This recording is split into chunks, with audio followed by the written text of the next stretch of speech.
보라, 우리가 굽혀 경배하며 우리를 지으신 여호와 앞에 무릎을 꿇자. 그는 우리의 하나님이시요 우리는 그가 기르시는 백성이며 그의 손이 돌보시는 양이기 때문이라. 대속의 제물로 오실 예수 그리스도를 맞이할 수 있는 기회를 하신 아버지 하나님, 죄인을 긍휼히 여기시사 심판을 면하게 하실 구주 예수 그리스도를 기다리는 대강절을 허락해 주심 감사합니다. 목마른 사슴이 시물을 찾아 나섬같이 오늘 저희들의 심령에 생명의 말씀을 사모하는 열정이 타오르게 하여 주옵소서. 하늘 응답을 받고자 여러 가지 사연을 가지고 이 자리에 있습니다. 말씀 들을 때 응답의 감격을 허락하여 주시옵소서. 오늘도 오직 성삼위 하나님만 영광되게 하여 주옵소서. 예수님의 이름으로 기원하옵나이다. 아멘. 다 함께 사도신경으로 신앙 고백합니다. 나는 전능하신 아버지 하나님, 천지의 창조주를 믿습니다. 나는 그의 유일하신 아들 우리 주 예수 그리스도를 믿습니다. 그는 성령으로 잉태되어 동정녀 마리아에게서 나시고 본디오 빌라도에게 고난을 받아 십자가에 못 박혀 죽으시고 장사된 지 사흘 만에 죽은 자 가운데서 다시 살아나셨으며 하늘에 오르시어 전능하신 아버지 하나님 우편에 앉아 계시다가 거로부터 살아있는 자와 죽은 자를 심판하러 오십니다. 나는 성령을 믿으며 거룩한 공교회와 성도의 교제와 죄를 용서받는 것과 몸의 부활과 영생을 믿습니다. 아멘. 다 함께 찬송가 96장을 부릅니다.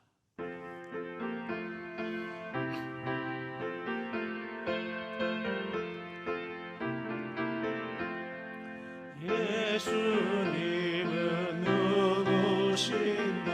우는 자의 위로와 없는 자의 음성이며 전한 자의 높은 바 잡힌 자의 노임되고 우리 기쁨 대신에 예수님은 누구신가?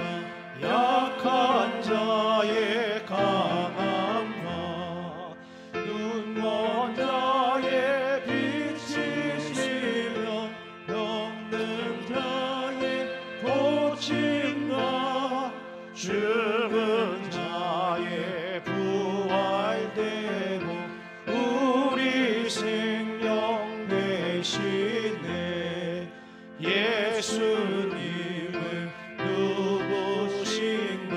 주한 자의 정함과 죽은 자의 생명이며 죄인들의 중보와 멸망자의 구원되고 우리 평화 대신에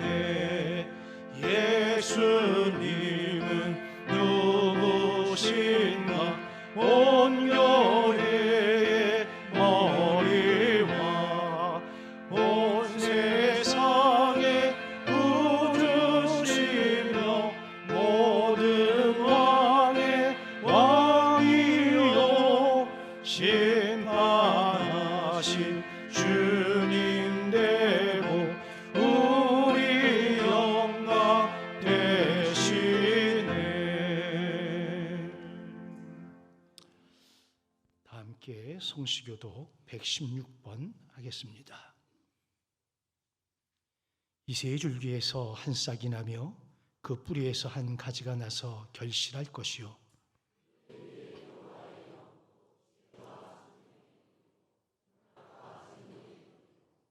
지식과 여호와를 경외하는 영이 강림하시리니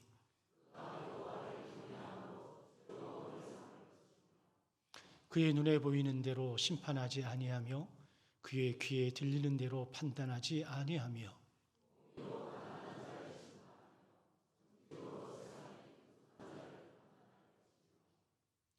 그의 입의 막대기로 세상을 치며 그의 입술의 기운으로 악인을 죽일 것이며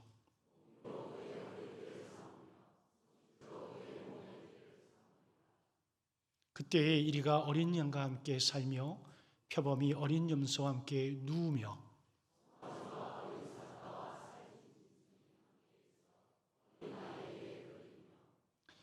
암소와 곰이 함께 먹으며 그것들의 새끼가 함께 엎드리며 사자가 소처럼 풀을 먹을 것이며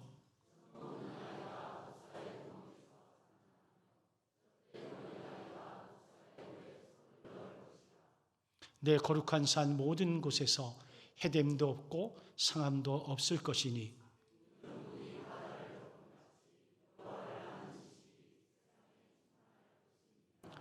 그날에 이새의 뿌리에서 한 싹이 나서 만민의 기치로 설 것이요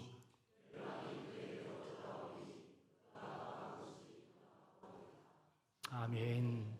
이 시간 양동주 장로님께서 기도해 주시겠습니다.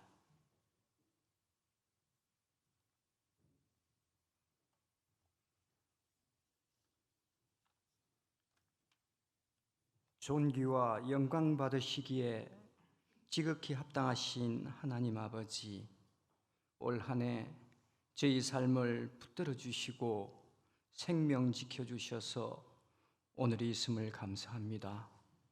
복된 날 우리 모두가 거룩한 이곳 성전에서 하나님께 예배드림으로 생명으로 소망으로 함께 나아가게 하심을 감사합니다. 사랑의 하나님 아버지, 저희에게 정결의 영을 주시옵소서. 온 마음 다해 예배드리옵나니 하나님 아버지 홀로 영광 받으시옵소서. 이내로 오신 하나님 아버지, 올 한 해 저희는 부족하였고 허물이 많았음을 고백합니다. 하나님 때를 기다리지 못하고 자신의 주장을 고집하여 불평하였습니다. 자녀의 모습 보이지 못한 저희를 용서하여 주시옵소서. 부족하고 못났던 저희였지만 개의치 아니하시고 풍성한 은혜를 주셨기에 더욱 감사합니다. 올 한 해가 다하기 전 하나님 원하시는 못다한 선한 씨앗을 심는 저희 모두로 인도하여 주옵시길 기도드립니다. 우리 교회를 사랑하시는 하나님 아버지, 올 한 해 풍성한 은혜로 저희 교회를 건강하게 지켜주시고 한 마음으로 하나님의 뜻을 세워가게 하셨음에 감사합니다. 한결같은 마음으로 우리 모두 함께하여 우리 교회를 우리 이웃에게 열방을 향하여 하나님 나라를 세워가게 하옵소서. 오늘도 하나님 말씀 대언하시는 저희 목사님 영육을 강건히 붙들어 주시옵소서. 말씀으로 목마른 심령에 생명의 담비를 부어주시고 아픔도 치유하여 주시길 원합니다. 저희 잘못을 깨달아 움츠렸던 저희의 신앙을 회복시켜 주옵시고 주의 자녀로 새롭게 하옵시길 기도드리옵나이다. 죄 많은 저희를 구원하시고자 낮은 자로 이 땅에 오셨던 주님, 주님을 찬양합니다. 다시 오실 주님을 기다리며 경건한 모습으로 매일의 삶을 살아가는 저희 모두가 되기를 원하오며 예수님 이름으로 감사하며 기도드리옵나이다. 아멘.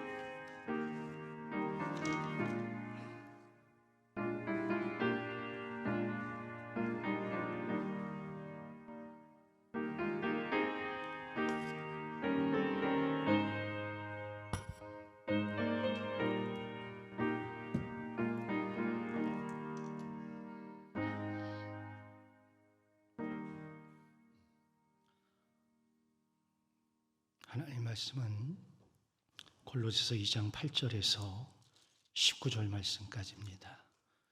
좀 길기는 하지만 그래도 함께 한 목소리로 합독을 하겠습니다.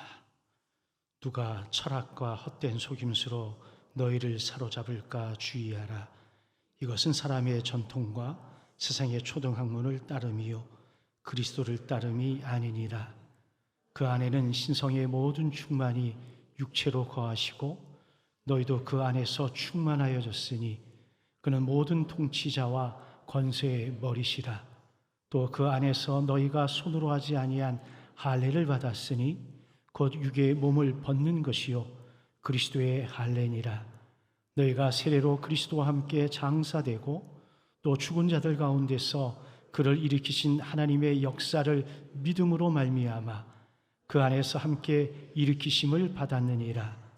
또 범죄와 육체의 무할례로 죽었던 너희를 하나님이 그와 함께 살리시고 우리의 모든 죄를 사하시고 우리를 거스르고 불리하게 하는 법조문으로 쓴 증서를 지우시고 제하여 버리사 십자가에 못 박으시고 통치자들과 권세들을 무력하여 드러내어 구경거리로 삼으시고 십자가로 그들을 이기셨느니라.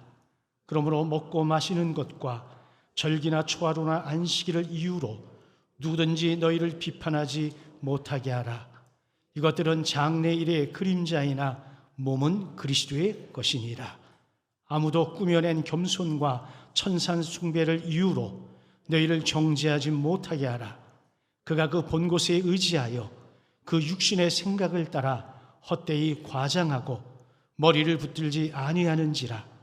온몸이 머리로 말미암아 마디와 힘줄로 공급함을 받고 연합하여 하나님이 자라게 하심으로 자라느니라.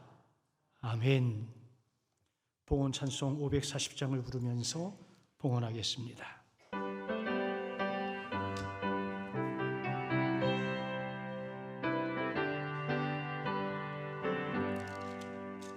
주의 음성을 내가 들으니 사랑한단 말일세. 믿는 마음으로 주께 가오니 나를 영접하소서. 내가 매일 십자가 앞에 더 가까이 가오니 구세주의 흘린 보의 피로써 나를 정케 하소서. 주여 넓으신 은혜 베푸사 나를 받아주시고 나의 품은 뜻 주의 뜻같이 되게 하여 주소서. 내가 매일 십자가 앞에 더 가까이 가오니 구세주의 흘린 몸의 피로써 나를 정케 하소서. 주의 보좌로 나아갈 때에 어찌하니 기쁠까. 주의 얼굴을 항상 배우니 더욱 친근합니다. 내가 매일 십자가 앞에 더 가까이 가오니 구세주의 흘린 보배 피로써 나를 정케 하소서. 우리 구주의 넓은 사랑을 증량할 자 없으며 주가 주시는 참된 기쁨도 헤아릴 수 없도다. 내가 매일 십자가 앞에 더 가까이 가오니 구세주의 흘린 보배 피로써 나를 정케 하소서.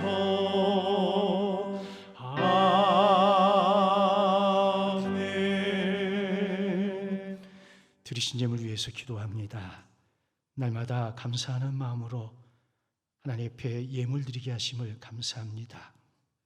부족하고 연약한 환경 속에서도 날마다 나의 필요를 채우신 하나님의 은혜에 감사해서 오늘도 11조와 감사 예물을 드리며 생활의 풍성하신 하나님께 감사하며 기쁨으로 마음의 중심을 담아 귀한 예물을 드립니다. 드리는 손길들 기억하여 주시옵시고 더 많은 은혜와 축복을 허락하여 주옵소서.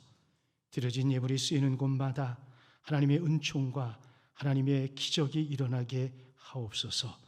드리지 못한 이들에게는 더 많은 것을 주셔서 많은 것을 하나님 앞에 드리며 감사할 수 있도록 하나님 복을 내려 주옵소서. 이 모습 저 모습으로 수고하고 애쓰며 헌신하는 당신의 사랑하는 백성들에게 하나님의 크신 은혜를 허락하여 주시옵소서. 예수님의 이름으로 기도하옵나이다. 아멘. 우리 옆에 계신 분들 한번 인사하겠습니다. 사랑하고 축복합니다.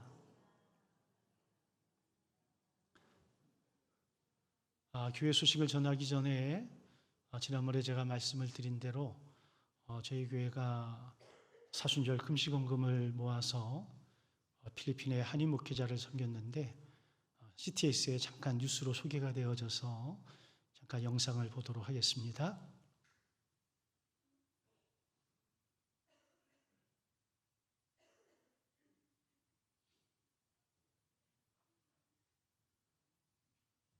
사인이 안 맞았네. 자, 준비되는 동안 다른 광고를 먼저 하도록 하겠습니다. 제78회 정기사무총회가 다음 주 11시 예배 후에 이 자리에 서 있습니다. 세례교인들은 참석을 하시되 참석 어려우신 분들은 위임장을 제출해 주셔야 되겠습니다. 오늘은 대림절 2주차입니다. 대림절을 보내면서 예수 그리스도를 소망하며 믿음으로 하루하루를 보내시면 좋겠고요.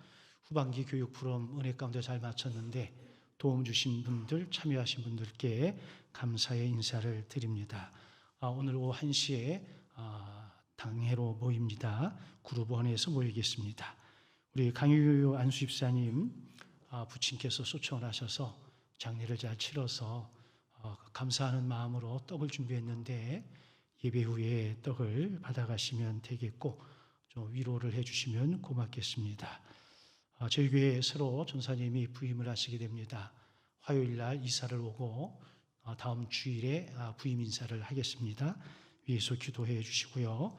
111 기도의 기도 제목은 제78회 사무총회를 위해 기도해 주시면 고맙겠습니다. 한 해를 감사함으로 결산하고 2026년의 모든 사역과 일정이 하나님의 기쁨이 되게 해달라고 기도해 주시고 그리고 교회 청소 안내는 주보를 참고해 주시면 되겠습니다. 영상은 준비되는 대로 사인을 주시면 되겠습니다. 인사했죠? 예, 영국의 시인 가운데 엘리엇이라고 하는 분이 있어요. 이분이 이런 얘기를 했습니다. 우리의 지식은 늘었지만 지혜는 많이 줄어들었다라고 이야기합니다.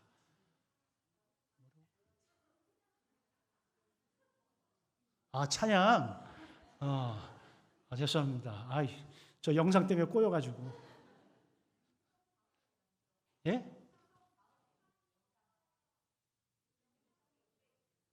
영상이 없다고요? 예, 알겠습니다. 자, 우리 하늘소리 중창단 죄송합니다. 자, 나오십시오.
저 온도를 좀 낮춰주시고요. 영상 시청하도록 하겠습니다. 31회 정기총회 및 목회자 세미나가 열렸습니다. 강사로 나선 진주성결교회 이명관 목사는 내 인생 찾기와 사랑의 언어 습관 등을 주제로 강의하며 목회자 부부들이 사역 현장에서 더욱 행복하고 은혜로운 가정을 이루도록 격려했습니다. 이어진 정기총회에서는 2026년도 신임회장과 임원 선출, 그리고 유관기관 파송 등의 안건을 나눴습니다. 2026년 신임회장으로는 박이호 행복한교회 황철중 목사가 선출됐습니다. 전국에 흩어져 있는 한인교회 목사님들의 교제와 또 하나님 나라 확장을 위해서 우리 모든 임원들이 또 회원들이 마음을 모아 힘쓰도록 하겠습니다. 이곳에서 사역하는 목사님 부부들이 조금은 더 행복하고 조금은 더 하나님의 영광을 경험하는 그런 사역을 펼쳤으면 좋겠습니다. 필리핀 한인교회협의회는 필리핀 전역의 약 40여 개 교회가 연합한 가운데 필리핀 코스타, CTS 필리핀 등에 참여하며 연합사역을 감당하고 있습니다. 필리핀 한인교계의 역사, CTS 필리핀을 통해 한국교회와 다음 세대에게 전해집니다. CTS 필리핀은 해외 선교지 최초의 CTS 지사로 개척되어 독립된 필리핀 안에 한인교회가 한 70에서 80개가 있는데 정식으로 가입한 교회가 그 정도 되는 것 같아요. 그래서 함께 참여해서 은혜를 나눴고요. 그리고 저희 성결신문, 기독교 신문에 또 기사로 나가서 복사를 해서 카페 앞에 붙여놨는데 오며 가며 한번 읽어보시면 좋을 것 같습니다. 영국의 시인 가운데 엘리엇이라고 하는 분이 이런 얘기를 했습니다. 우리의 지식은 늘었는데 지혜는 줄어들었다. 그렇죠? 요즘 정보량이 워낙에 많아서 마음만 먹으면 우리가 원하는 정보를 얼마나 얻을 수 있습니다. 또 요즘은 챗GPT라든지 또 여러 가지 AI 도구들을 사용해서 의학 정보도 쉽게 얻고 법률 정보도 케이스만 집어넣으면 아주 정확하게 알려주기도 해요. 이제 그러다 보니까 혼란스러운 거예요. 어떤 게 진짜인지 어떤 게 가짜인지 내가 그걸 구분하기가 어렵지요. 저도 챗GPT를 통해서 정보를 습득을 하는데 가끔씩 확인 작업을 해야 됩니다. 확인 작업을 하지 않으면 잘못된 정보가 흘러갈 수 있기 때문에 그래서 몇 번 한번 잡아낸 적도 있어요. 많은 정보가 우리 주변에 있어서 특별히 그 동영상에서 여러분들이 기독교 채널을 들어가도 자칫 잘못하면 이단 관계의 채널에 들어가서 이단인도 모르고 1년 이상을 구독하는 경우도 없지 않아 있습니다. 그렇게 되면 나도 모르는 사이에 내 안에 이단의 사상이 잠식당하게 되어지는 우를 범할 수가 있어요. 그래서 혹시 여러분들이 장기간 구독하는 게 있으면 우리 목회실에 연락을 주셔서 한번 확인을 하시는 것도 크게 도움이 되리라 생각이 되어집니다. 우리가 본질을 잃어버리면 흔들릴 수밖에 없는 거죠. 지난주에 말씀을 드릴 때에 우리가 믿음이 흔들릴 때가 언제일까라는 제목의 말씀을 드렸습니다. 그 연장선상에서 바울이 골로새 교회에 하는 이야기가 있어요. 8절에 누가 철학과 헛된 속임수로 너희를 사로잡을까 주의하라. 우리 시대가 이런 시대잖아요. 어떤 사상, 어떤 주의, 어떤 철학 이런 것들이 기독교라고 하는 이름을 씌워서 우리에게 다가오고 있는 거지요. 이걸 분별해내지 못하면 우리는 나도 모르는 사이에 거기에 휩쓸려 갈 수밖에 없습니다. 많은 소리, 많은 주장, 많은 유혹 속에서도 진짜를 잃지 않기 위해서 우리는 날마다 수시로 반복적으로 지속해서 예수 그리스도에게 돌아가야 되고 십자가로 돌아가야 될 줄로 믿습니다. 그래서 기독교가 참이라면 그보다 더 중요한 것은 없고 기독교가 거짓이라면 중요하지 않은 것이죠. 다만 기독교는 적당히 중요한 것일 수는 없습니다. 우리의 신앙이 격당주의라면 우리는 쉽게 흔들릴 수밖에 없어요. 그래서 오늘 우리에게 스스로 이렇게 질문할 수 있습니다. 예수라는 존재가 나에게 적당한 존재인가? 아니면 예수가 나에게 전부인가? 여러분들은 어떠실까요? 여러분들이 예수가 세상을 살아가는데 도움을 주는 액세서리 정도인가요? 아니면 내 인생과 내 삶의 전부인가요? 이 질문에 대한 답에 따라서 여러분들의 삶의 질이 달라지고 가치가 달라질 것이 틀림이 없습니다. 우리는 우리의 신앙을 유혹하는 시대에 살고 있습니다. 크게 네 가지로 우리를 유혹한다고 보는데, 첫째는 지식의 유혹이 있습니다. 이 시대는 철학과 논리의 우월감에 사로잡힌 시대예요. 종교를 인정하지 않죠? 하나님의 존재를 부인하죠? 이게 포스트 모더니즘 사상입니다. 권위를 인정하지 않습니다. 신의 존재를 부정합니다. 그러다 보니까 이쪽에서 나오는 이야기가 주일 왜 지켜야 돼? 예수와 부활이 있는 거야? 동료적 탄생 믿을만해? 11조는 왜 해야 되는데? 이런 것들이 다 그런 사상 속에서 침투해 들어오는 잘못된 생각들이에요.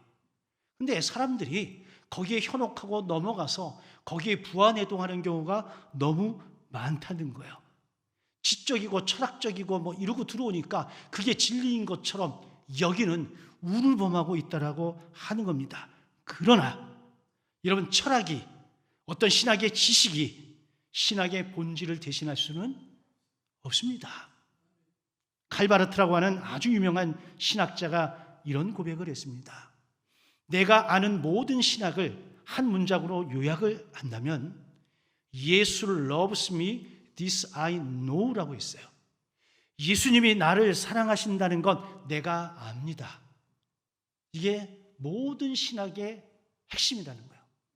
하나님이 나를 사랑하는 것, 예수께서 나를 위해 십자가에 죽으신 것, 그것을 아는 것, 이게 핵심이라고 하는 겁니다. 이거 외에 다른 것은 비본질적인 것일 뿐인데 우리는 본질은 놓치고 비본질적인 것에 관심을 두고 살아간다라고 하는 거예요. 그래서 신앙의 깊이는 지식의 양이 아니라 예수와의 관계의 깊이입니다. 두 번째, 경험의 우상화입니다. 체험 중심의 신비주의를 말해요. 이 골로새 교회에도 천사 숭배, 환상 체험, 특별한 영적 경험 강조가 되어졌습니다. 오늘날도 뭐가 좀 이렇게 감각적이고 좀 눈이 그냥 푹 뜨이고 이런 일들이 일어나면 사람들이 그렇게 휩쓸려 다녀. 근데 문제는 뭐냐면 중심이 없기 때문에 그것이 사들어지고 약화되어지면 또 다른 곳으로 이동을 한다라고 하는 겁니다. 예수가 중심이고 말씀이 중심이 아닌 예수에게서 나타나는 현상, 그 손에 들린 떡에 관심이 많으면 그것 때문에 우리가 일희일비하고 좌우로 치울 수밖에 없는 거예요. 예전에 저희가 알파 사역을 할 때 병자들이 치유받고 귀신이 쫓겨나가고 많은 일들이 일어났어요. 그런데 어느 순간 내니까 진주에 있는 다른 교회 권사님들이 찾아오기 시작을 했습니다. 그래서 아직도 기억이 나는데 두 분의 권사님이 저를 찾아왔어요. 그래서 무슨 이야기를 하시는데 제가 알겠더라고, 무슨 얘기인지를. 그래서 무슨 문제가 있는 거지 그랬더니 딱 제가 맞췄던 것 같아. 깜짝 놀라서 그냥 가시더라고. 왜 왔는지는 모르겠는데 저희 교인들도 마찬가지였어요. 성령사역을 하다 보니까 자꾸만 더 강력한 거, 더 센 거. 근데 그거는 본질이 아니잖아요. 그건 비본질 거지가. 그래서 장로님들하고 회의를 해서 그 사역을 제가 딱 중단을 했습니다. 이유는 그건 비본질적인 거예요. 나타나는 현상이에요. 그것이 우리의 신앙의 깊이를 대변해 줄 수가 없기 때문에 그렇습니다. 물론 사람들의 관심, 사람들을 모이게 할 수는 있으나 하나님이 결코 기뻐하시는 일이 아니기 때문에 멈췄던 경험을 갖고 있습니다. 존 오웬이라고 하는 학자가 이런 표현을 했어요. 경험은 진리를 확인할 수는 있어도 그 진리를 대체할 수는 없습니다. 여러분, 하나님의 말씀 대체할 수 있는 것은 없습니다. 여러분들의 체험, 여러분들의 경험, 그것은 진리에 대한 반응일 따름이지 그것을 진리를 대체할 수 있는 게 아니에요. 내 경험이, 체험이 하나님의 말씀을 대신하거나 그 위에 자리 잡을 수 없습니다. 세 번째는 율법주의예요. 형식을 통해서 내 경건을 측정하려고 하는 태도입니다. 바울은 안식일, 절기 이런 것들을 기준 삼는 신앙에 대해서 경계를 했습니다. 열린교회 김남주 목사님은 이렇게 표현했습니다. 의무를 다하는 것이 경건의 목적이 아니라 의무를 통해 하나님을 사랑해야 되는 것이 참된 경건이다. 그런데 우리가 거꾸로 생각하죠. 내가 정해놓은 규칙, 기준을 지키면 나는 의로운 사람이고 나는 경건한 사람이래. 아니에요. 참된 경건은 경건을 통해서 하나님을 더 깊이 사랑하고 깊이 알아가고 더 친밀한 교제가 이루어지는 거예요. 경건이라고 하는 유세비에라고 하는 헬라어 단어에는 예배하다라고 하는 의미가 있기 때문에 예배당에서만 예배하는 게 경건이 아니라는 거죠. 내가 예배당에 있든 교회 밖에 있든 가정에 있든 직장에 있든 나 홀로 있든 어디서든 마치 하나님을 예배하는 것과 같은 태도와 모습과 자세로 생활하는 것, 이게 뭐예요? 참된 경건이라고 하는 겁니다. 그런데 많은 분들이 은혜로 시작한 신앙생활을 율법화하는, 우를 범하는 경우가 많아. 여러분, 우리가 믿음의 삶을 살아가면서 내 나름대로 어떤 기준을 정할 수는 있습니다. 왜? 내 스스로가 그것을 통해서 경건의 삶을 살기 위해서. 그런데 이 기준을 다른 사람에게도 그대로 적용하면 안 돼요. 왜 그러냐면 나도 잘 할 수 있는 부분이 있지만 잘 안 되는 부분이 있어요, 없어요? 있습니다. 근데 대부분의 사람들은 내가 잘할 수 있는, 나는 신경 쓰지 않아도, 나는 굳이 그리하지 않아도 그냥 그게 가능한 사람들, 이런 사람들 그걸 기준 삼아서 다른 사람들을 비판하고 정죄하고 판단한단 말이죠. 이거는 아니라는 겁니다. 그런 것들이 내 육신의 욕심과 결합되어져서 나가면 많은 어려움을 겪을 수밖에 없어요. 여러분, 기독교는 기쁨의 종교인데 우리가 율법화되어져 버리면 기쁨은 어디론가 사라져버리고 율법에 의해서 우리는 날마다 정죄감 속에서 살아갈 수밖에 없습니다.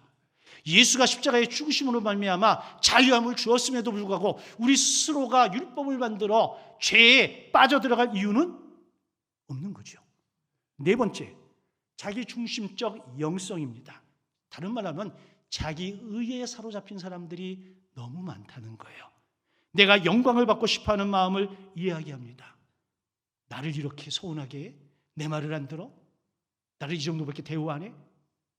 여러분, 여기 어디 십자가가 있습니까? 여기 어디 예수가 있습니까?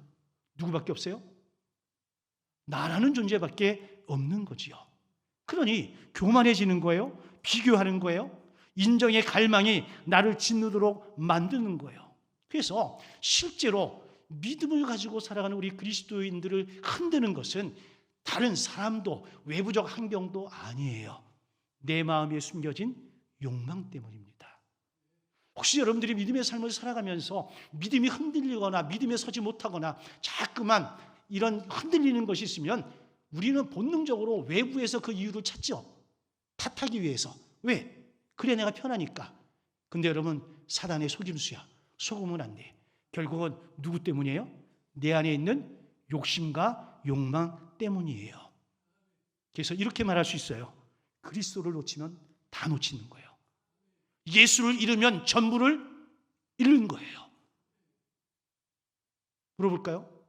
여러분, 세상이 크게 보입니까? 예수가 크게 보입니까? 다시, 세상이 크게 보입니까? 예수가 크게 보입니까? 성공을 원하십니까? 승리를 원하십니까? 여러분, 성공은 세상적 가치를 대변하는 게 성공입니다. 그래서 내가 성공하기 위해서 다른 사람이 어찌 되든 상관없어. 나만 되면 되는 거죠. 근데 승리는 달라요. 승리는 내가 희생해도 승리할 수 있습니다. 내가 낮고 비천한 자리에 처해도 승리할 수 있습니다. 왜? 예수께서 보여주셨잖아요. 하나님이신 예수가, 그의 아들이신 예수가, 신성을 가진 예수가 모든 것 내어버리고 십자가에 죽기까지 복종하셨더니 하나님께서 그 아들 예수 그리스도를 죽은 가운데 살리셔서 모든 이름이 그 이름 앞에 무릎 꿇게 하셨잖아요. 이게 승리잖아요. 십자가로 승리하신 거잖아요. 그래서 우리 기독교의 가치관은 성공이 아닌 승리여야 될 줄로 믿습니다. 세상 사람이 볼 때는 비록 실패를 갖고 지는 것 같지만 여러분 그러지 않습니다. 기독교는 역설의 진리요 역설의 종교입니다. 내가 죽으면 예수가 살고 내가 나를 버리면 예수가 나로 충만해짐 믿으시길 주의 이름으로 축원합니다. 그렇다면 우리가 무엇에 집중해야 될까? 이미 답은 나오는 것 아닐까요? 세상에 집중해야 될까요? 성공에 집중해야 될까요? 아니죠. 예수에게 집중해야 되고 십자가에 집중해야 될 줄로 믿습니다. 오늘 우리 시대는 십자가를 잃어버린 시대입니다. 십자가의 고통과 고난의 길은 외면하고 십자가의 영광만을 생각하는 시대가 되어져 버린 거예요. 근데 여러분, 노 크로스예요. 고난이 없으면 십자가도 없는 거예요. 근데 고난 없이 십자가의 영광만을 가지려고 하니 이게 문제가 될 수밖에 없는 거예요. 그러면 왜 우리는 예수에게 집중해야 될까? 첫째, 예수 안에 하나님의 모든 충만함이 거하시기 때문에 그렇습니다. 오늘 본문의 신성의 충만함이라고 하는 것은 헬라어로 플레로마라는 단어를 써요. 그런데 사도행전의 충만이라는 한글 단어에 붙어있는 헬라어는 세 가지가 사용이 되어집니다. 하나는 능력의 충만, 하나는 인격의 충만, 하나는 모든 삶 속에서의 그리스도의 충만이에요. 이 모든 충만은 결국은 어디로 집중되냐면 예수로 충만함에 집중이 되어지는 거예요. 그래서 팀 켈러라고 하는 목사님은 이렇게 표현했어요. 예수는 단순히 종교적 스승이 아니라 하나님이 어떤 분인지 가장 정확한 이미지다. 예수를 보면 하나님을 보는 거예요. 예수를 만나면 하나님을 만나는 거예요. 그래서 예수께서 뭐라고 하십니까? 나를 본 자는 누구를 봤다? 아버지를 보았다. 여러분 예수를 만나셨습니까? 여러분 예수를 믿으십니까? 그럼 하나님을 만난 것이요 하나님을 믿는 거예요. 사람들이 주는 말, 세상이 주는 정보 그저 조각일 뿐입니다. 그런데 예수 그리스도는 진리이시고 예수 그리스도가 전부이시고 예수 그리스도가 만왕의 왕, 만주의 주 되시는 거예요. 이 사실을 성령이 우리에게 알게 하시고 우리로 고백하게 하셔서 우리가 지금 이 자리에 성도로서 있는 겁니다. 두 번째, 예수만이 우리의 모든 죄를 용서하셨기 때문입니다. 바울은 표현하기를 우리는 죽었으나 하나님이 우리를 살리셨다라고 이야기를 하지요. 우리가 믿음으로 살아가면서 믿음 자체가 흔들릴 때가 언제냐? 내 죄와 나의 연약함이 드러날 때입니다. 사탄은 끊임없이 우리의 연약성을 인식시켜주고요. 우리의 죄성을 각성시켜줍니다. 암이 이미 십자가의 피로 제사함 받았음에도 불구하고 계속해서 지속적으로 반복적으로 우리에게 그걸로 공격하는 거예요. 여기서 흔들리면 우리는 사단의 노예가 될 수밖에 없는 겁니다. K 아더라고 하는 프리셉트의 창시자가 있는데 이분이 이런 얘기를 했어요. 죄책감은 사탄이 만들어내는 감옥이고 복음은 그 감옥을 열어 제치는 열쇠다. 아멘입니까? 저와 여러분들이 복음을 들었습니다. 복음을 수용했습니다. 복음으로 예수 믿고 구원 받았습니다. 그럼에도 불구하고 여전히 감옥에 있으면 될까요? 아니죠. 이미 감옥의 문을 열고 나와서 자유함이 우리 가운데 있는데 굳이 다시 감옥 속에 들어갈 이유가 없습니다. 예수는 우리의 죄의 문서를 도말하셨습니다. 아예 지워버려 흔적도 없애버렸어.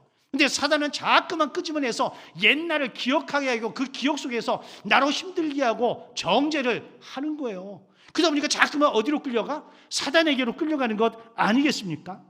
그래서 우리가 흔들리면 흔들릴수록 우리는 십자가에 집중해야 될 줄로 믿습니다. 세 번째, 예수님만이 사탄과 어둠의 권세를 이미 이기셨기 때문에 우리는 예수로 집중해야 합니다.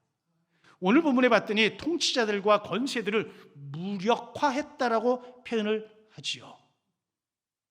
렘브란트가 십자가 그림을 그릴 때 항상 그림의 한 구석에 자기 얼굴을 넣었다 그래요. 여러분, 유럽에 가서 이런 성화들을 보게 되면 십자가가 그림이 이렇게 그려져 있으면 그 주변에 많은 사람들의 얼굴 군상들이 있어. 렘브란트는 그 그림을 그릴 때마다 그 많은 사람들 가운데 한 사람을 누구로 했다고요? 자신의 얼굴을 그려 넣었다라고 그럽니다. 이유가 있어요. 첫째는 예수를 십자가에 못 박은 사람이 바로 나다라고 하는 고백과, 또 하나는 그 예수가 십자가의 죽으심으로 말미암아 내가 구원을 받았다라고 하는 감사의 고백이 함께 어우러져 있다라고 하는 거예요. 그래서 우리가 믿는 예수님은 단순히 고난당하신 예수 그리스도가 아니라 고난을 통해서 승리하신 예수 그리스도임을 믿으시길 주의 이름으로 축원합니다. 그럼 어떻게 예수에게 집중할 수 있을까? 첫째, 말씀에 깊이 집중함으로 세상의 안목이 아닌 하나님의 시각으로 세상을 보고 사람을 볼 수 있어야 됩니다. 성경은 단순히 정보를 취득하는 양서가 아닙니다. 만약에 성경이 양서이기만 하다면 성경을 우리가 생명책이라고 말하지 않습니다. 근데 하나님의 영이신 성령이 우리가 성경을 읽을 때 우리를 도우셔서 영적인 진리를 깨달아 알게 하시기 때문에 성경이 되는 것이고 생명의 책이 되어지는 거예요. 그래서 헨리 나우에는 이런 표현을 썼어요. 말씀을 묵상하는 것은 하나님께 나를 내어 맡기는 순간이다. 내가 말씀을 읽고 기도하고 묵상하는 가운데에 성령이 나를 보게 하시고 나를 깨달아 알게 하시는 거예요.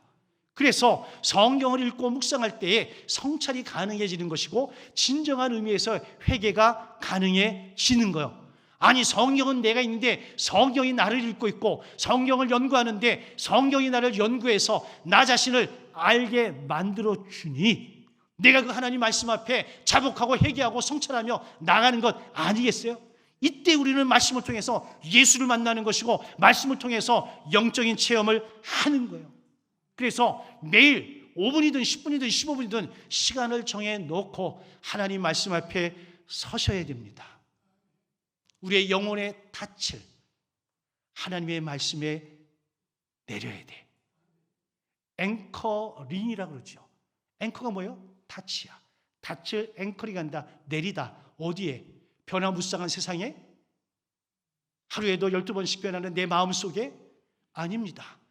영원히 변하지 아니하는 하나님의 말씀에 영혼의 닻을 앵커링하는 저와 여러분 되길 주의 이름으로 축원합니다. 두 번째는 십자가 앞에 멈추는 시간을 가져야 돼요. 여러분, 날마다 성령의 도우심으로 성찰과 회개의 시간을 갖는 것은 축복입니다. 십자가는 나를 낮추는 자리이지만 동시에 나를 들어 올리는 자리이기도 합니다. 조나단 에드워드는 이렇게 얘기합니다. 회개하지 않는 성도는 존재할 수 없다. 성도가 회개하지 않는다면 성도가 아닌 거죠. 성도이기에 우리는 거룩하신 하나님의 말씀 앞에 우리 자신을 보고 성찰하고 회개하는 거예요. 이러한 깊은 성찰과 진솔한 고백은 죄를 드러내는 고통이 아니라 자유와 회복을 향한 새로운 문이 되는 거예요. 세 번째, 신앙 공동체 안에서의 연결입니다. 여러분, 혼자 있으면 무너지기 쉬워요. 예수님도 70인의 전도자를 팔송할 때 홀로 보내지 않고 둘씩 짝을 지어서. 왜요? 서로 경계하기도 하고 서로 협력하기도 하고 그래야 일탈하지 아니하고 원래의 목적을 향해서 나갈 수 있기 때문에 그렇습니다. 그래서 공동체가 중요한 거야. 근데 단서가 있어. 건강한 공동체여야 돼. 예수의 이름을 무시하고 멸시하고 만홀히 여기는 그런 사람들의 공동체 여러분 피하십시오. 내 신앙의 백해무익한 공동체는 여러분 같이 있을 이유가 없습니다. 내가 흔들릴 때 나를 붙들어주고 내가 연약할 때 내게 힘이 되어주는 건강한 영적 공동체, 이 공동체를 저와 여러분들이 만들어가면 좋겠습니다. 왜 그래야 되냐면 영적인 공동체의 머리는 예수 그리스도이십니다.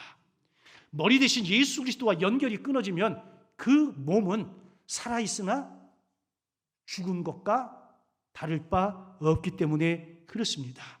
그래서 우리는 어떤 상황 속에서도 우리의 머리 대신 예수 그리스도와 연결되어져 있어야 된다라고 하는 사실이에요. 여러분, 신앙은 개인의 결단으로 시작이 되어지지만 성장과 성숙과 열매는 공동체 안에서 이루어짐을 꼭 기억하시길 주의 이름으로 축원합니다. 나도 이 자리에 있는 것이 누군가의 기도 때문이고요. 나 또한 누군가를 위해서 기도하기에 그 사람도 존재할 수 있는 것 아닐까요? 그런데 우리가 이처럼 예수 그리스도에게 집중하게 될 때에 치러야 될 대가도 분명히 존재합니다. 내 자아를 내려놓아야 되고요. 때로는 세상적인 안정보다 영적인 진리를 선택할 때에 치르는 대가도 지불해야 되고요. 때로는 손해보는 것 같기도 할 때가 있고요. 그리고 내 안에서 불타오르는 욕망을 날마다 십자가에 못 박아야 되니 대가 지불이 분명히 있어야 된다고 하는 겁니다. 그러나 우리가 십자가를 위해서 대가를 지불하는 것은 손해가 아니야. 우리 하나님께서는 내가 내려놓은 만큼 그 이상으로 채워주실 줄로 믿습니다. 그러면 우리가 예수께 집중할 때 나타나는 열매 어떤 것이 있을까? 첫째는 흔들리지 않는 견고한 정체성을 갖게 돼. 나는 하나님의 사람이다. 저는 목회를 시작해서 지금까지 변치 않는 제 안에 확고한 앵커링이 있습니다. 하나님은 내 편이시다. 끝난 거 아니에요? 아니, 하나님이 내 편이면 끝난 거 아닌가? 여러분, 사람이 내 편이요? 오래 못 갑니다. 환경이 내 편이요? 천만의 말씀입니다. 저도요, 사람 의지해봤고요. 저도 환경 의지해봤어요. 근데 배신의 아픔이 더 큽니다. 근데 하나님은 단 한 번도 저를 배신하신 적이 없어요. 한 번도 나를 버리신 적도 외면하신 적도 없습니다. 그래서 그분이 낮추시면 낮아지면 되고요. 그분이 포기하라 그러면 포기하면 되고요. 그분이 세워주시면 세움받으면 되고요. 그분이 하라시는 대로 하면 돼요. 왜? 그분이 나의 왕이시니까. 두 번째는 죄의 정죄에서 벗어나는 자유함을 얻게 됩니다. 오늘 보면 13절에도 너희의 죄를 사하시고라고 표현하잖아요. 내가 내 죄를 사할 수 있을까요?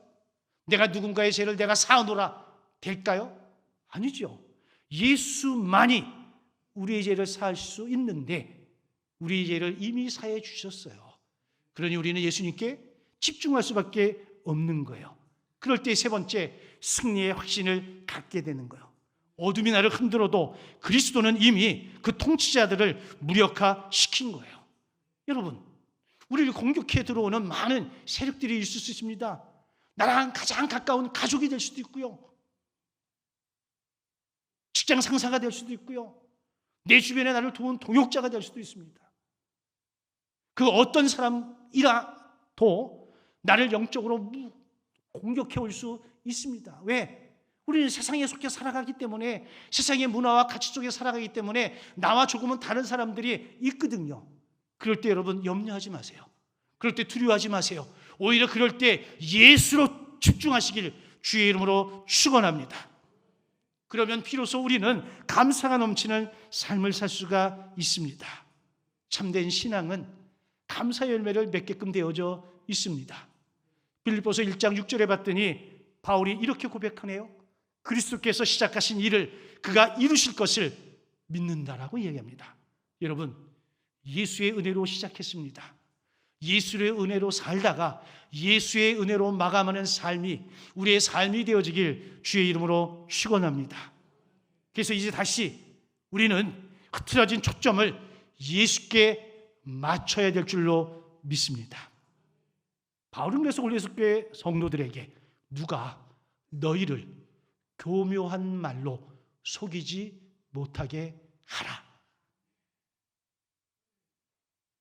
마지막 시대는 여러분, 우리의 길을 즐겁게 하는 이야기들이 굉장히 많습니다. 여러분, 사람들이 자기 잘못을 알까요, 모를까요? 알까요, 모를까요? 알지. 근데도 왜 누굴 찾아가? 왜 찾아갈까요?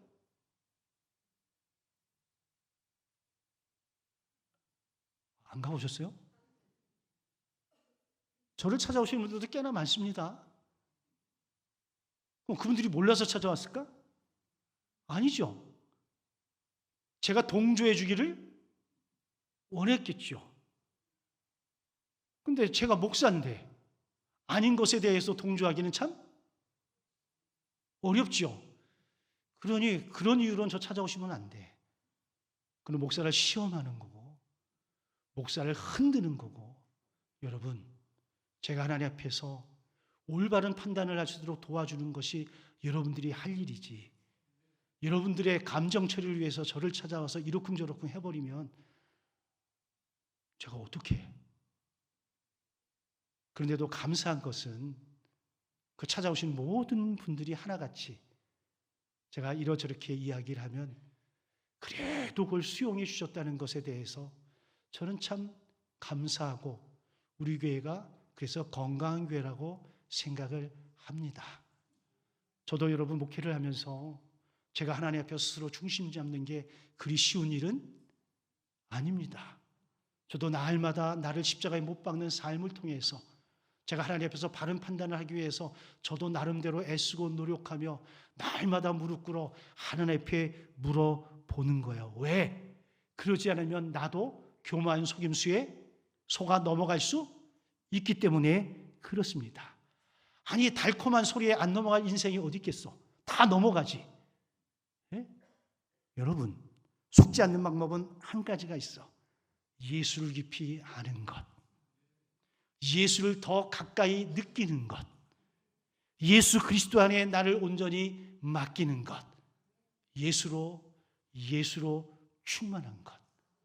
이거 외에는 교만한 속임수를 이길 수 있는 방법이 없습니다. 그래서 C.S. 루이스가 이렇게 표현했습니다. 예수님께 가까이 가면 갈수록 다른 모든 것들은 더 이상 중요하지 않습니다. 아멘입니까? 정말 그렇습니까? 정말이면 좋겠습니다. 예수면 오케이. 아멘. 바울은 예수를 만나기 전에 자랑할 게 너무 많았던 사람이에요. 모든 사람의 부러움을 한 몸에 받았던 인물입니다. 근데 예수를 만났어요. 예수로 구원받았어요. 그리고 영적인 눈을 떠서 봤더니 예수라는 존재가 너무 가치 있고 너무 큰 거야. 그동안 내가 누려왔던 모든 것들은 별게 아닌 거야. 그래서 단호하게 모든 것들을 배설물로 여긴다라고 치부해버린 거야. 그리고 그렇게 살아서 그는 순교자의 제물이 될 수 있었던 거예요. 여러분, 예수보다 다른 것에 가치를 두고 살아가시는가요? 그러면 그게 더 커 보일 거예요.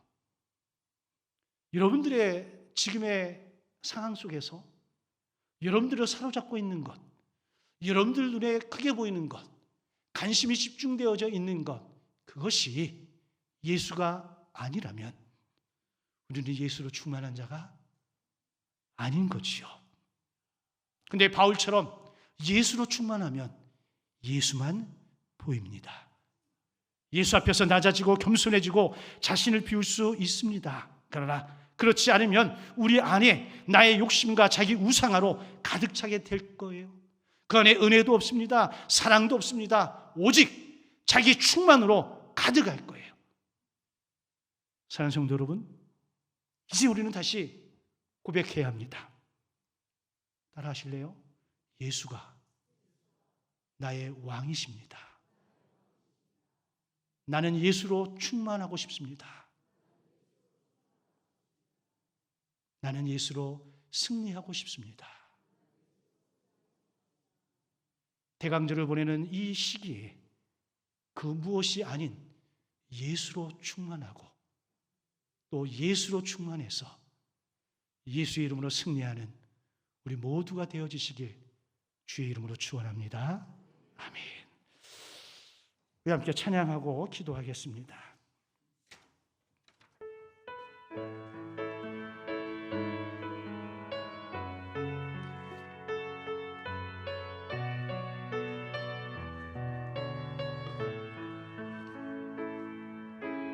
주님 큰 영광 받으소서.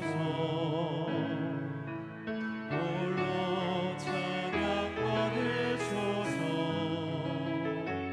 모든 이름 위에 뛰어난 그를 온 땅과 하늘이 다 찬양해.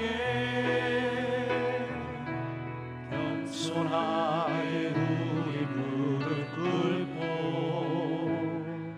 주 이름 앞에 영광 돌리세. 모두 절하세.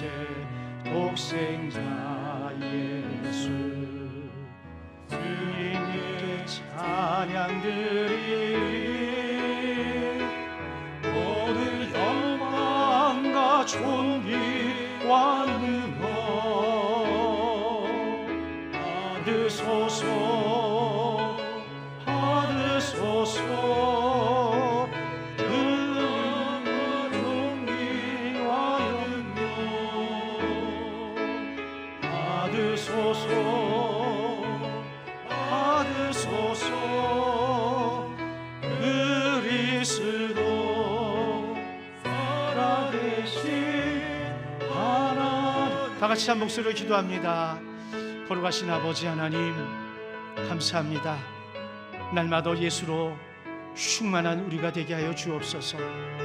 예수가 나의 왕이심을 고백하고 왕 대신 예수 그리스도의 명령을 따라 순종하며 살아가는 우리 모두가 되어지도록 하나님의 은혜를 허락하여 주시옵소서. 우리의 삶의 모든 여정 가운데 함께 하신 주님을 찬양합니다. 다시 오실 주님을 바라보면서 예수로 충만한 우리 모두가 되어지도록 복을 내리어 주옵소서.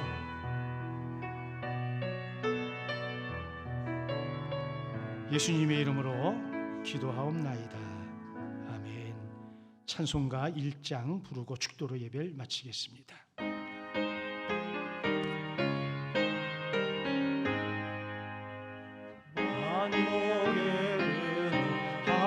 하나님 온 백성 찬송 드리고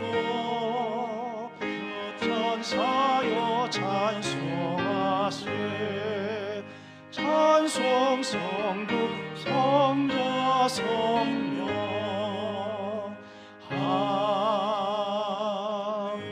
아멘. 이제는 우리 주 예수 그리스도의 크신 은혜와 하나님 아버지의 극진하신 사랑하심과 성령님의 감화감동 보호 인도하심이 날마다 예수로 충만하고 예수의 이름으로 승리하기 원하는 우리 모든 믿음의 가족들 머리 위에 이제로부터 영원토록 함께 하시기를 간절히 축원하옵나이다. 아멘.